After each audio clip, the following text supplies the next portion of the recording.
সব কিছু মিলিয়ে আসলে অনেক ভালো লাগছে যে একটা বিভাগীয় পর্যায়ে আসলো বাচ্চারা। তো এই আর কি এখন মানে আমরা এতে দেখেছি যে ৫ জন করে নেওয়া হবে বা একটু সময় নিয়ে বিচার করা হবে।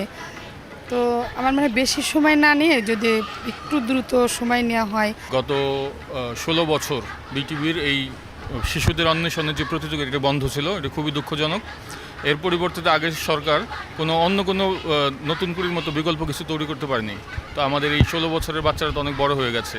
তো এটা আমাদের জন্য খুব দুঃখজনক যে বাচ্চারা কিছু শিখতে পারেনি, এই সময় কোনো প্রতিযোগিতায় অংশগ্রহণ করতে পারেনি। তো নতুন কুড়ি ফিরে এসেছে, এই জন্য বিটিভিকে এবং বর্তমান সরকারকে ধন্যবাদ। অনলাইন গেম না শুধু, আমার মনে হয় প্রত্যেকটা বাচ্চাই যারা 5-এর পরে বা 4, 5, 6, 7-এ পড়ে তারা সবাই ইনস্টাগ্রামে আসক্ত, সামাজিক যোগাযোগ মাধ্যমে আসক্ত, বা বাচ্চারা বাবা মাও জানে না বা শিক্ষকরা হয়তো জানে না। তো এর থেকে নতুন কুড়িতে আমার মেয়ের কথাই আমি বলবো। আমার মেয়ে ক্লাস 7-এ পড়ে, খ বিভাগে ইন্টারভিউ দিতে অডিশন দিতে এসেছে।